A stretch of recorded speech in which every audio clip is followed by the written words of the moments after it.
welcome to another episode of Dollar Dialogue. Today's episode is episode 57, Indonesia's palm oil boom.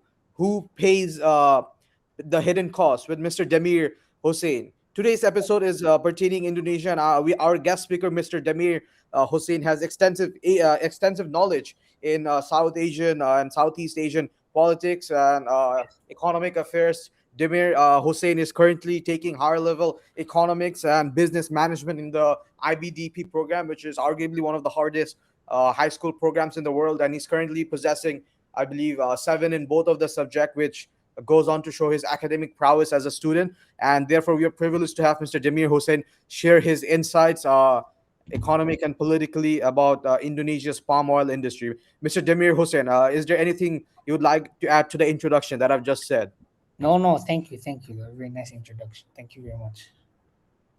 Thank you, Mr. Demir Hussein. So, with that being said, firstly, we have to understand today's topic, which is the cheap product illusion. Think about your shampoo. Your shampoo is cheap. The rainforest is not. Think about the next time you're standing in the bathroom, squeezing out a perfectly foamy blob of shampoo, scrolling on your phone, half awake, not really thinking about anything at all. That shampoo probably costs less than a cup of coffee, but maybe less than a bus ride you took this morning. It smells nice, it works well, and it doesn't ask you any difficult question. But somewhere far away from your bathroom mirror, let's say, somewhere much more expensive is where the price is being paid, and that price is the palm oil. Palm oil is everywhere, and I don't mean kind of everywhere. I mean everywhere, everywhere. Your shampoo, your soap, your instant noodles, your chocolate bar, your lipstick, your detergent, even your biofuel.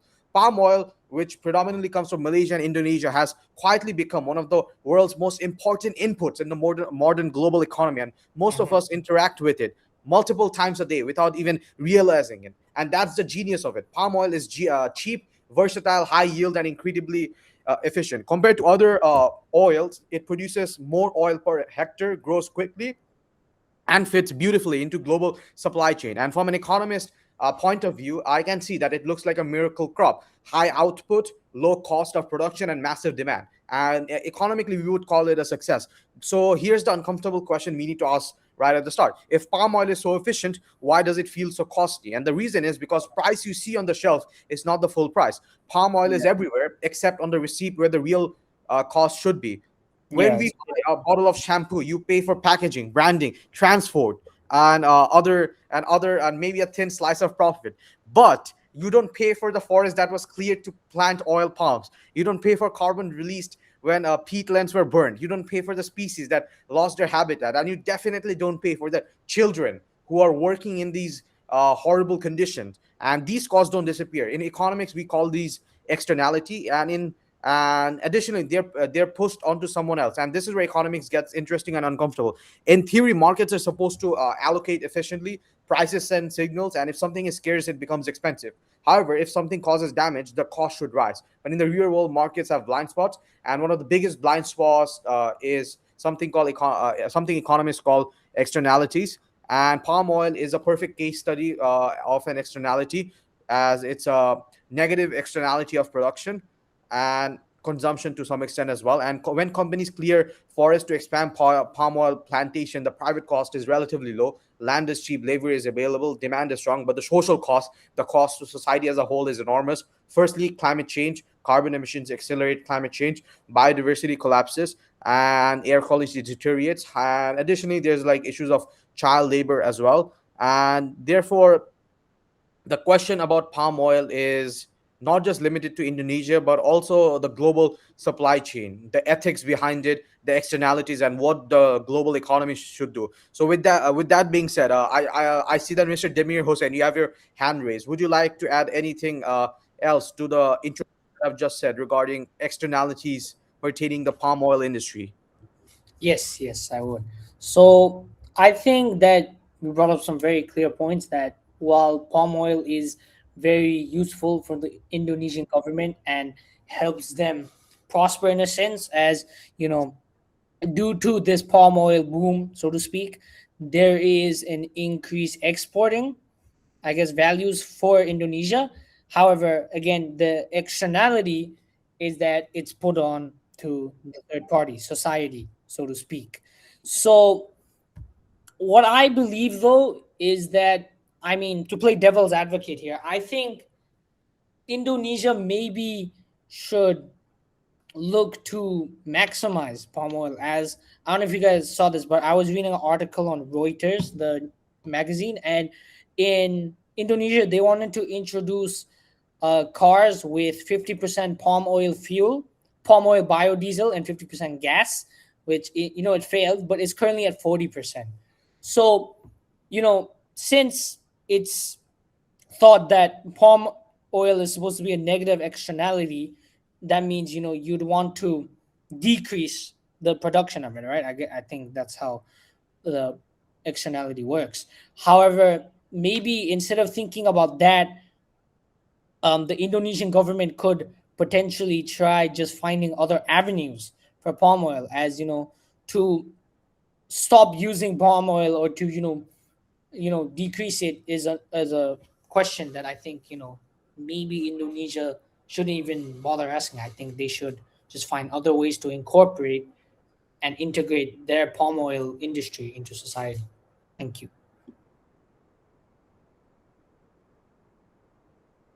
Mr. Shazib Karim and Mr. Supreet Nagal, I see that both of your hands are raised as well. Would you like to chime in?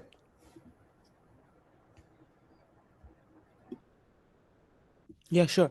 Okay, so while the economic benefits are clear, the costs are less visible but extremely significant because large scale deforestation of palm oil trees has transformed rainforests into plantations, and this destruction releases massive carbon emissions, and the fires that have been used to clear the land have also caused haze, and all of this has affected public health across Indonesia. And beyond the environment, there are social consequences like displacement of indigenous communities and labor conditions that often go unregulated.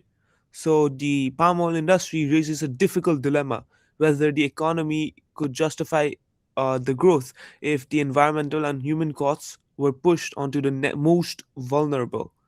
In addition, uh, another thing I've noticed is how uh, palm oil is consumed largely in wealthy countries, yet the environmental and social costs are borne locally because Western customers demand cheap products and corporations outsource the environmental damage.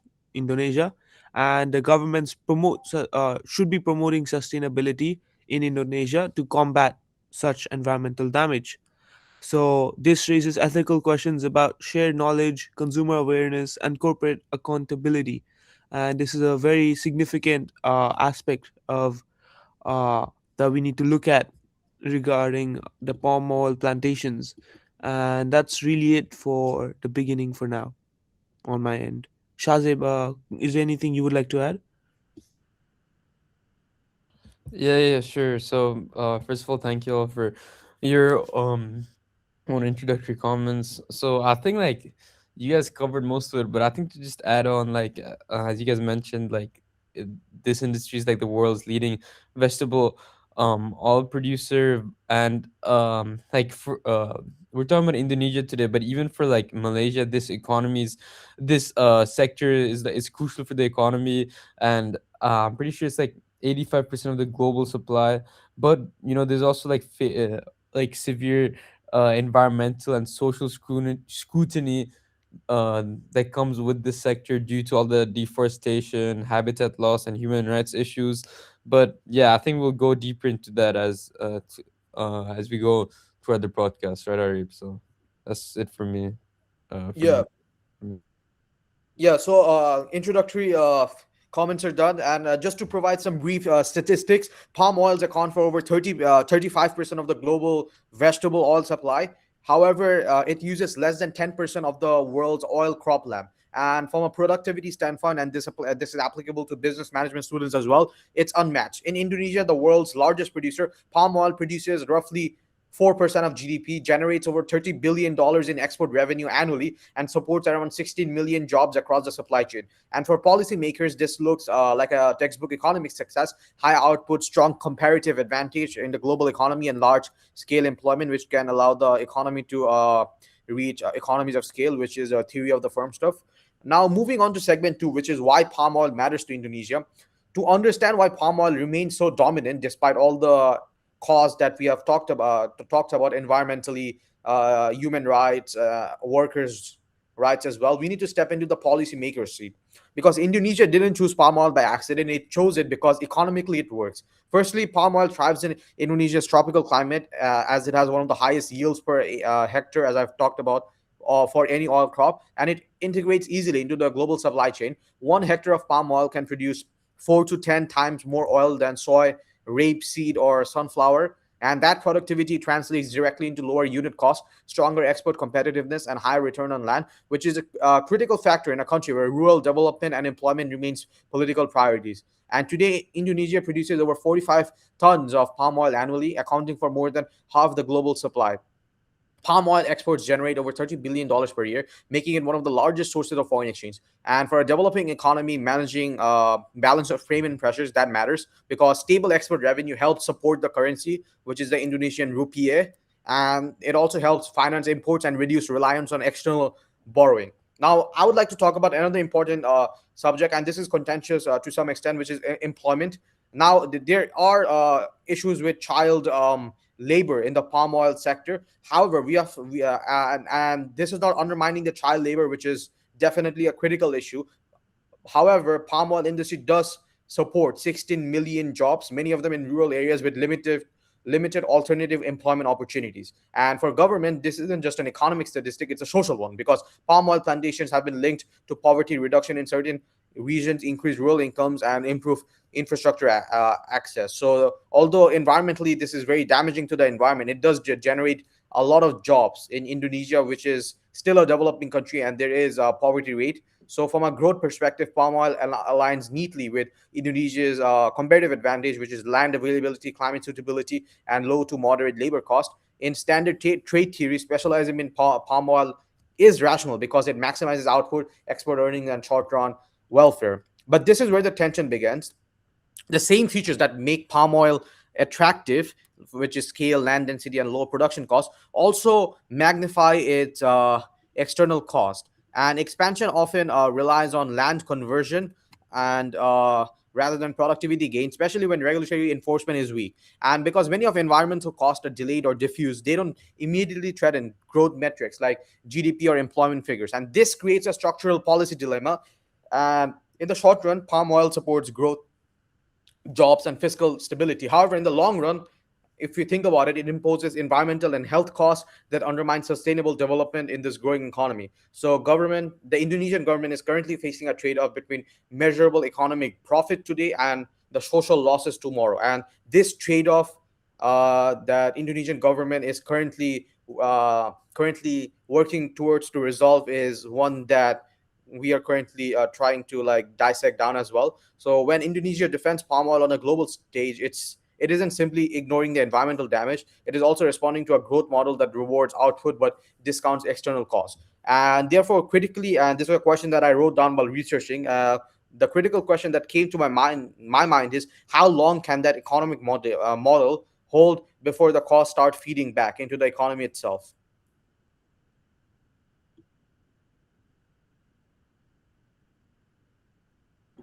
I Uh, mean, oh, Wait, one second, Demir, before you answer, I just want to clarify what model was it again? Are you It's the current model that Indonesia is currently okay? having, which is they're prioritizing economic profit over Economic sustainability. profit. Okay, okay, got you. Thank you, Yeah, Mr. Demir. Demir Continue. Hossain. Mr. Demir Hossain, would you like to chime in? of course, of course. I think that this is a very subjective question, obviously, but I think the Indonesian government can decide when the opportunity cost of uh, going for economic growth rather than preservation of environment is when that's bypassed.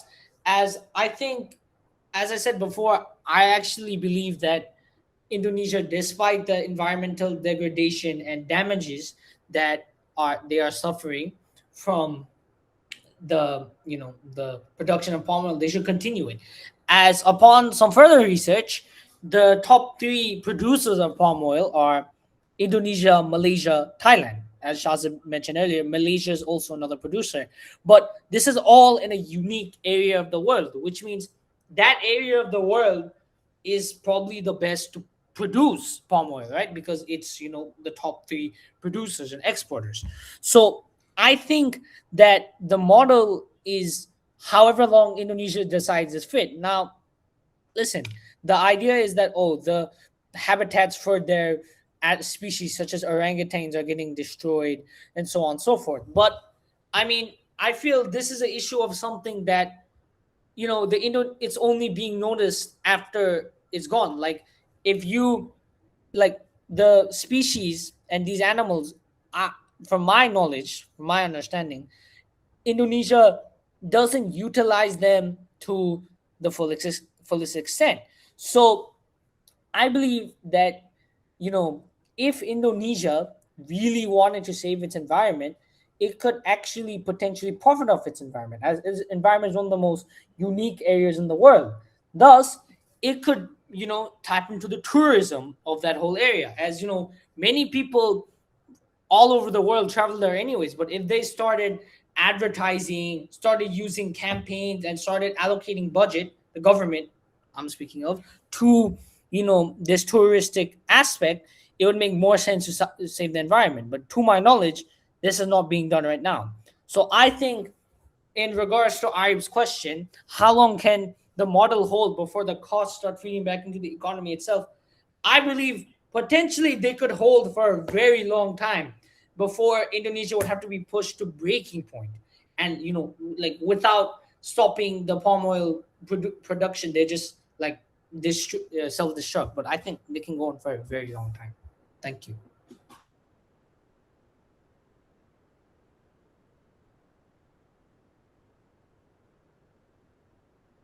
Thank you, Mr. Demir Hossain. I see that Mr. Supir Nagalan and Mr. Shazib Karim, both of your hands are raised. Would you like to add to the comments that Mr. Demir Hossain has made? Yeah, of course. Okay, so like Damir mentioned, in the short to medium term, the model works well because the environmental and social costs are simply externalities. The forest loss, health impacts, land conflicts, these costs don't appear on the balance sheets on a short term. So the growth looks strong. However, in Indonesia's case, palm oil delivers not only just the exports as well as, but also as well as employment, political stability, and proper palm oil plantations and business can also delay any sense of crisis. So this loop begins when those hidden costs start hitting productivity and fiscal capacity. Because with environmental degradation, it's obvious that palm oil plantations will have reduced land quality and yields. There will be fires and haze that can raise healthcare costs and reduce labor productivity. There will be flooding and soil erosion that could increase infrastructure spending. And as peatlands degrade, plantations can become more expensive to maintain and less profitable. At the same time, there would be international pressure because uh, if Indonesia starts exploring the environment, there are chances for trade restrictions or ESG linked financing and consumer boycotts, and all of this would not be beneficial for Indonesia. This would be disastrous to the economy, and what was once sort of like cheap growth could become very risky and very disastrous. However, at that point, it's also important to realize that the model doesn't just collapse suddenly, and the model sort of starts eroding, and the profit margins eventually start shrinking, public spending rises, and the political system faces harder trade offs. So, Shazib, I see that you have many other things to add. So, please go on, sir.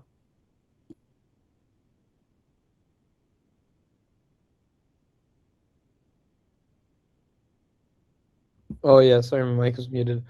Um, yeah, super. That definitely agree. But I think like, so even how Demir mentioned before, Indonesia can likely continue like its current palm oil industry model for several more years. But the main issue is like the immediate need to transition from expansion-driven growth to a productivity-focused, sustainable model by like 2030 to 2050. And they need to do this to remain like economically viable. And while major plantations in Sumatra, they're reaching the end of their 25 to 30-year life cycles, and this requires massive replanting. But still, the industry still remains a cornerstone of the economy. I'm pretty sure it contributes to around 4.5% to the GDP, and it employs to over 16 million people. So I think even though like now I do believe that this model can continue for several more years, but then there are like um they do have to like acknowledge the fact that that they need to transition to a more sustainable model, because also there's also like um if we talk about like the future expansion limits, like while some of the studies suggest that demand could require 18.58 to 45.59 million hectares of new plantations by 2015. The government has implemented laws to stop expansion into primary forests and portland. So I'd say that if the industry successfully moves towards sustainable high yield farming on already degraded land, this model can persist for generations. But if it does continue with high emission practices on peatland, the industry risks losing access to international markets.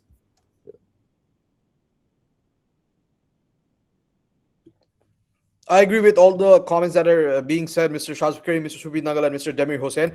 And to talk about Shaz's last point, which is environmental damage, and I think it's a good thing that Shaz brought up. And I think when we talk about palm oil's environmental impact, it's easy to slip into moral language. But from an economic perspective, the issue is deeper and much colder. Environmental damage is a cost of production that the market does not price, which is why it's called an externality. And let's start with deforestation. Indonesia has lost nearly 10 million hectares of forests since the early 2000s, and palm oil expansion has been a major driver. Uh, Forests provide ecosystem services, carbon storage, flood control, rainfall regulation, and biodiversity, all of which have measurable economic value. But the problem is that these services are non-market goods. They don't have prices, so when forests are cleared, their value disappears from accounting framework. And economically, this creates a distortion. Land appears cheap not because it is low value, but because its opportunity cost is ignored. And when a forest is converted into a plantation, GDP rises due to increased output, but the loss of ecosystem services is not subtracted. And therefore, growth looks stronger on paper than it truly is. And carbon emission deepens this distortion. Large scale land scaling, especially on the peatlands that were mentioned before, releases massive amounts of stored carbon. Indonesia is currently among the world's top emitters during severe fire years, even though it is not really a heavily industrialized economy. If carbon were priced at even $50 to $100 per ton, much of this production would become significantly less profitable. Instead, emissions remain effectively subsidized. And biodiversity also follows the same logic. Indonesia is currently one of the world's most biodiverse countries, like the Borneo forest, which it also I believe shares in Malaysia. But habitat destruction has pushed species like orangutans, Sumatran tigers, and rhinos towards extinction.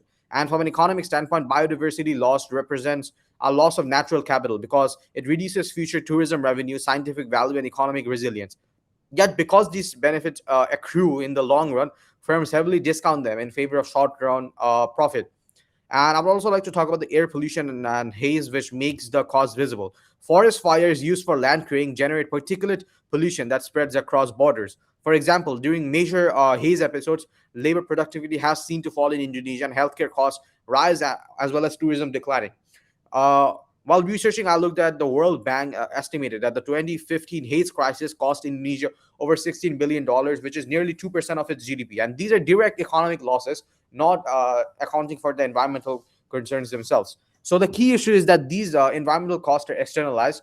Producers do not pay for lost forests, carbon emissions, or public health impacts, and households, governments, and neighboring countries do in fact pay for these. Therefore, this creates a systemic bias towards environmentally damaging production methods. In economic terms, palm oil imposes a negative production externality, which I've said before, where as it shifts cost into society and future generation, and the result is allocative inefficiency, as too much environmental damage, too much palm oil, and too little investment is used to in other sustainable alternatives. Additionally, until the environmental damage is treated as a cost through pricing, regulation, or enforceable property rights, markets will continue to reward destruction as if it were efficiency. And that's the paradox at the heart of palm oil. what looks like economic success today is quietly eroding the foundations of growth tomorrow. So, with that being said, regarding the environmental and biodiversity lost, Mr. Supit Nagala, Mr. Shazib Kareen, or Mr. Demir Hossain, do you think, based on these facts that have laid out right now, which are the carbon emissions distortion, the deforestation effect, and the haze effect, which is not only affecting Indonesia but neighboring countries, and is also affecting the Indonesian economy, as they have to pay billions of dollars from their essentially their foreign reserves to maintain their ecosystem. Do you think still that the environmental damage is not as important compared to the palm oil industry, which generates a lot of employment for Indonesia? Do you think the trade-off still makes sense, or do you think your opinions have changed? Okay, so in terms of my opinion, I believe it's changed a little bit. As you know, if they have to spend billions of dollars from foreign reserves, that obviously, hinders Indonesia's ability to function. However, I believe there are um, things that Indonesian can implement, such as tradable permits and other policies that can, maybe limit the negatives and the casualties of these Indonesian palm oil industry, such as the tradable permits, right? As I was reading here, tradable permits in some form, known as verified carbon units, are already implemented in Indonesia. Now, as I was saying, there are biodiversity laws at risk.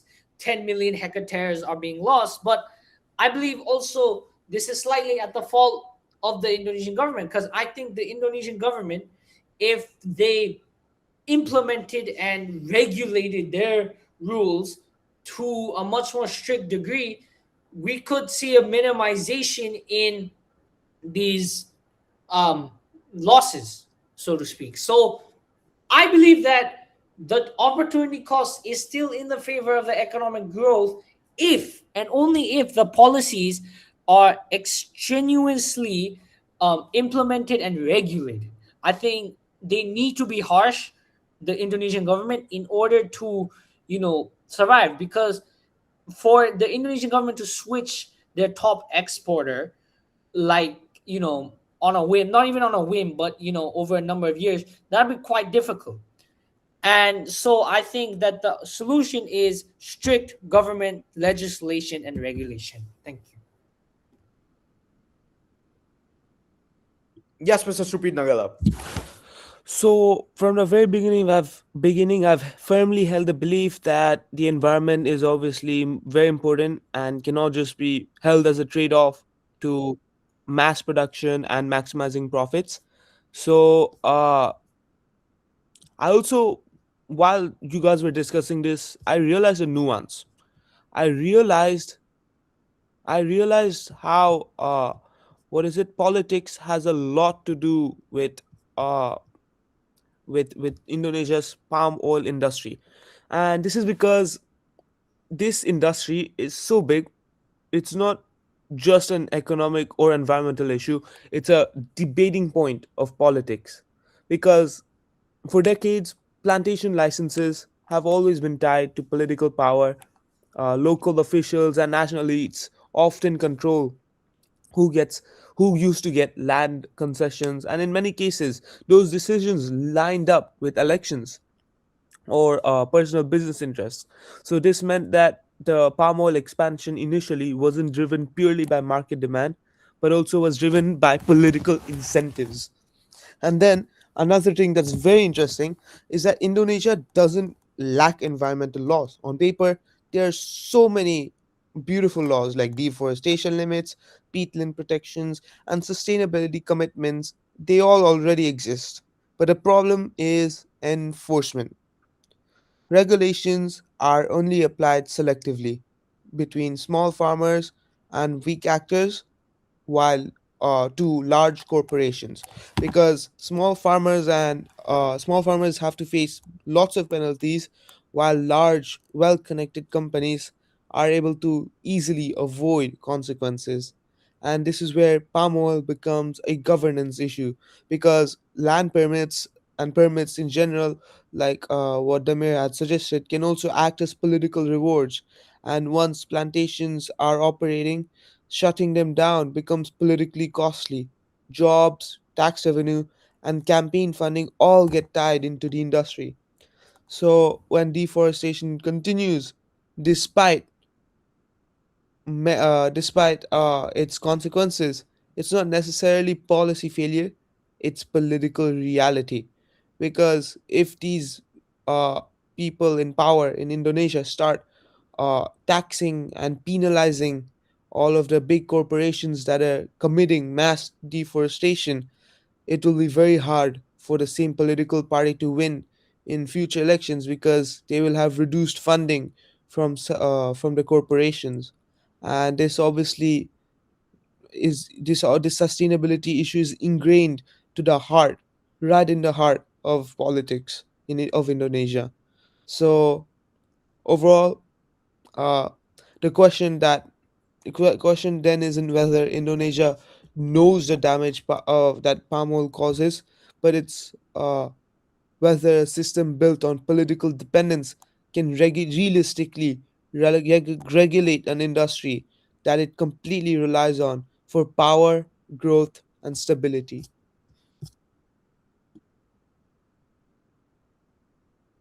You all said, Mr. Suprit Nagala. Mr. Shazib Karim, I see there. I see that your hand is raised. Would you also like to chime in?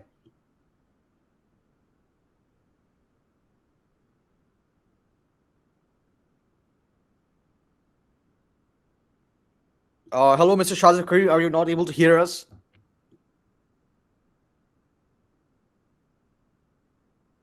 Apologies, viewers. It seems like our co-host, Mr. Shazib Karim, is currently facing internet difficulties. So we'll move on. So I completely agree with what Mr. Demir Hossain and Mr. Suprit Nagala have said. Currently, the problem with Indonesia's palm oil industry is that although it's disastrous for the environment, currently the issue is very multifaceted. Because on one hand, if Indonesia wants to fix its environmental issue and it wants to like rectify its current let's say deforestation effects and haze exposure, it must do so by let's say increasing the taxes, which accounts for the societal cost in this externality. However, that would lead to companies laying off workers due to as companies are profit seeking entities, and this would then result in unemployment or less employment, because then companies want to maximize their profit and they don't want as many workers.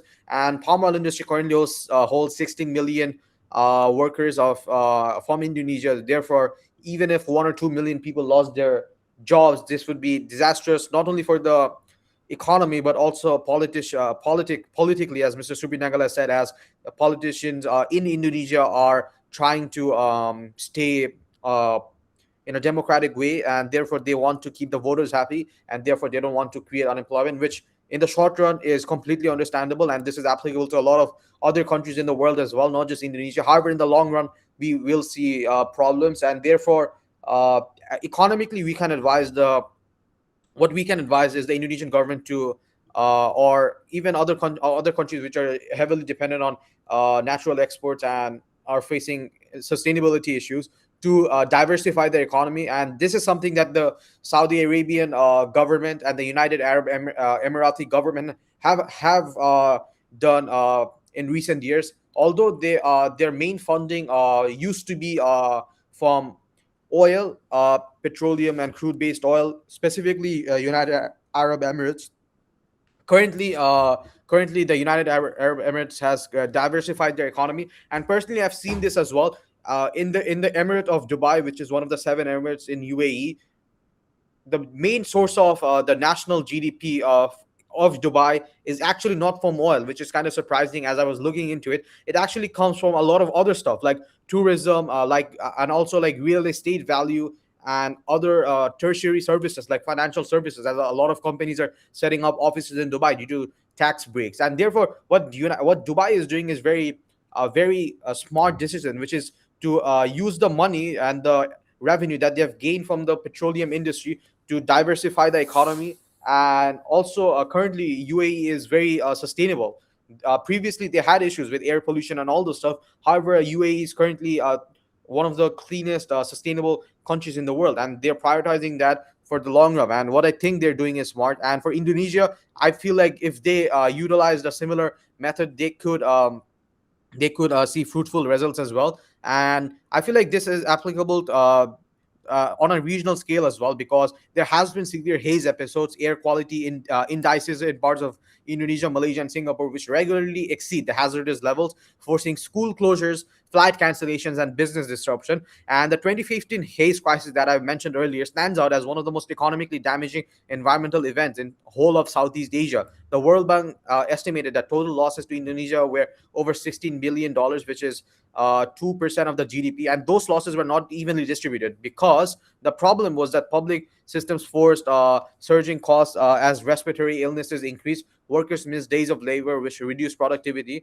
and tourism revenue declined sharply as well. And airlines and logistic firms incurred losses from canceled flights and delayed shipments. And these are direct economic costs, measurable, immediate, and severe. And I would also say that the health impact adds a longer term burden, as studies have linked that longer prolonged haze exposure to over 100,000 premature deaths across the region during major fire events. So from an economic perspective, this represents a loss of human capital, reduced lifetime savings, and higher healthcare earnings. And yet and therefore I believe, economically speaking, Indonesia in the long run, they could diversify their economy. So Mr. Suprit Nagala, Mr. Demir Hossain, or Mr. Shazib Karim, what do you think the future of Indonesia is pertaining the palm oil industry? Do you think they should follow a similar method to what the UAE or Saudi Arabia is doing, or do you have any other initiative or solutions to address this issue? I see Mr. Demir Hossain, your hand is raised. Would you like to chime in? Yes, as I mentioned earlier, I believe the Saudi Arabian initiative is a perfect, I guess, template for Indonesia, as Saudi Arabia, in attempt to diversify their economy, has started buying up major entertainment industries and gaming industries, but also they have put a focus on tourism, which is, I think, Indonesia can use and maximize to the fullest. As Indonesia, again, as I said, is a very beautiful environment. It's known for some of the rare species that live there, and it's just known for these beautiful views and sorts, right? And also, that area of the world, Malaysia, Indonesia, serves as a popular destination spot for people in the Asian hemisphere, I would say, as many people I know go there yearly or monthly. And so I believe that Indonesia's key to getting out of this economic and environmental hole is to rely on tourism. As I believe, if they push their tourism with the revenue generated from the palm oil industry to government campaigns, for example, they could see, profits and revenue skyrocket to the roof. As again, people love environments. This is a known fact that people from all over the world will travel to see beautiful environments. And even Indonesian culture and food, like some of the food in Indonesia is world famous. So I believe that Indonesia's the key to getting out of this environmental hole, as I stated earlier, is tourism. As I believe many people would be willing to visit Indonesia without the push. So I believe the push for tourism should be their number one goal in the future.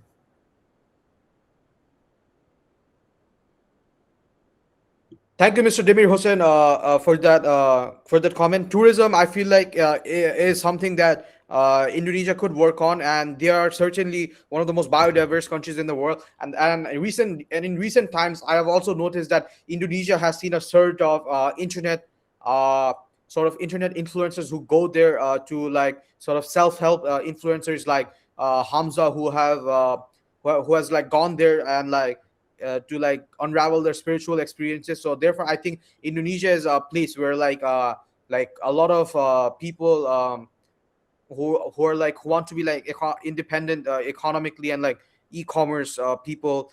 I see a lot of traveling there, because Indonesia is sort of incentivizing that as well, which is similar to what Portugal is doing in Lisbon. So, Mr. Supri Nagala, is there, in your opinion, what do you think Indonesia's solution is? Do you think they should embody what the UAE is doing, or do you think Mr. Demir Hossain's opinion regarding increasing tourism in order to combat sustainability issues. As in order to increase tourism, they must fix the sustainability issues.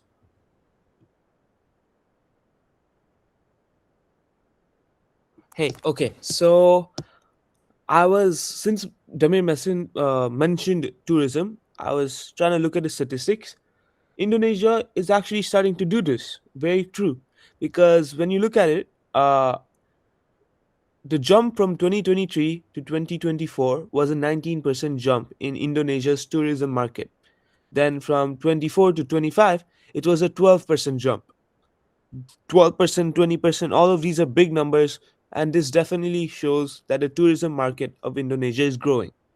So, yeah, obviously that's good. But the thing is, a tourism market is good only to a certain extent. We have to realize that Indonesia has a humongous population. In fact, it has the largest Muslim population in the world. So that would definitely mean that a lot of people need to be employed, a lot of people need to find jobs and have a good or a decent economic well being. And tourism can definitely help for some, but for many more, we need something else as well. And I think what I mentioned regarding the UAE strategy to uh, to recognize that resource-based growth eventually has an expiry date. And as we know, the UAE has aggressively invested oil revenues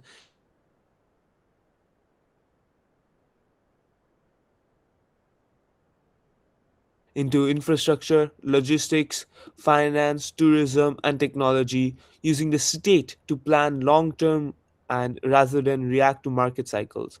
And that mindset that the UAE had uh, is of treating today's resource boom as capital for tomorrow's economy is something that Indonesia could definitely adopt. However, it's very important to note the structural differences. For instance, the UAE has a small population, the UAE has a centralized authority, and extremely high per capita uh, resources. And Indonesia, on the other hand, is a very large decentralized democracy with millions of rural livelihoods tied directly to land based industries like palm oil. So, the thing is, with this, we can still use the lesson as sort of uh, with the intentions of the government, but it's definitely possible that this diversification method may not be up to the same speed or scale as to what the UAE had did. But it's okay because Indonesia can still use palm oil revenues more deliberately, not just to subsidize consumption or plug budgets, but to fund education, which is very important, as well as infrastructure and institutional reform. It could also adopt the UAE style focus on moving into higher value sectors and building national champions outside raw resource extraction. And this risk is this the risk of trying to imitate the image without the discipline would is very important to note because diversification in Indonesia can only work when there is good governance, long-term planning, and political restraint. So what you said, Arib, is definitely true, but it's not possible for Indonesia to just become like the UAE. It must it must realize that resource wealth is temporary, and it must be proactive. It must be making its own initiatives to further invest in the country for the long term purposes of the population living there. Supreet, that was definitely very insightful, and I think adding on to your insightful comments, I'd say that Indonesia's its future involves balancing economic growth with social inclusion, and it requires new social structural reforms to fight corruption, improve education, and foster innovation. And I think like while potentially learning from UAE's model of leveraging diversity for economic diversification, it could definitely be beneficial. But I think adapting to its own vast cultural landscape, focusing on inclusive governance, minority rights, and regional development, rather than direct emulation of the UAE specific state-led approach, would be more beneficial, because um, every state is unique in its own way. And I think key areas for Indonesia's future would be economic diversification and investment.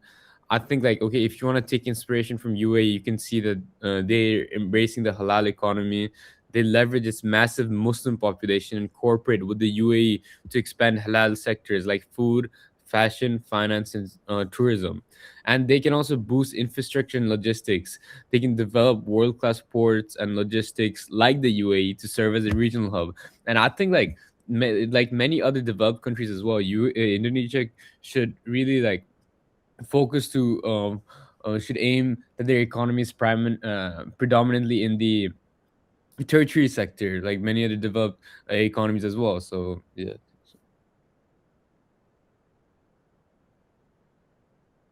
Thank you, Mr.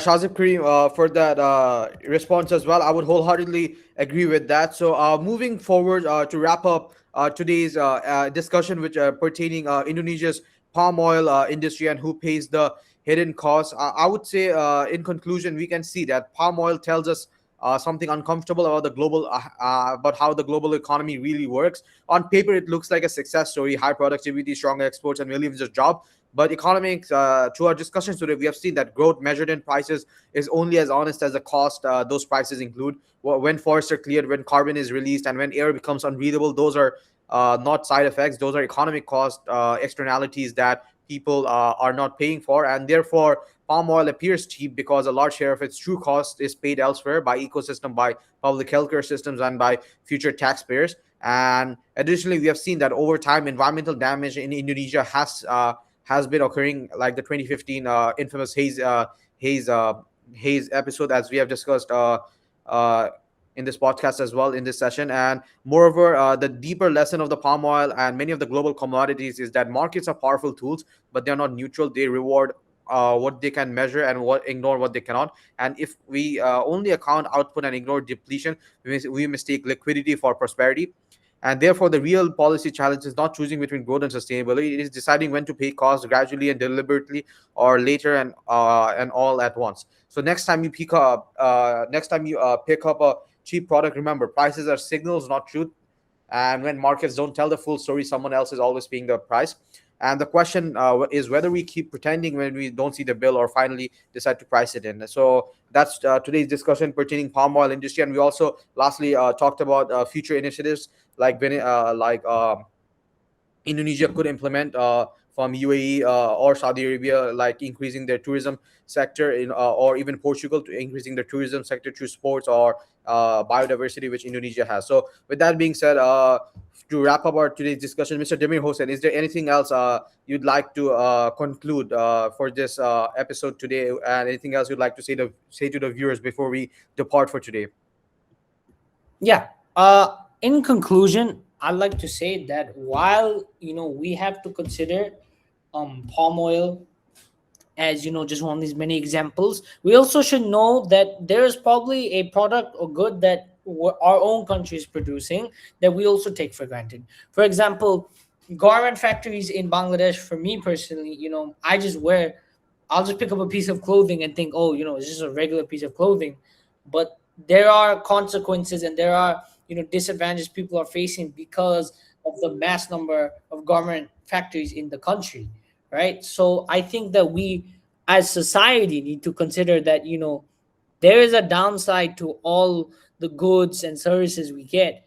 And it's just, are we willing to take that downside? I feel like we should always think about that. But yeah, thank you for letting me speak. Thank you.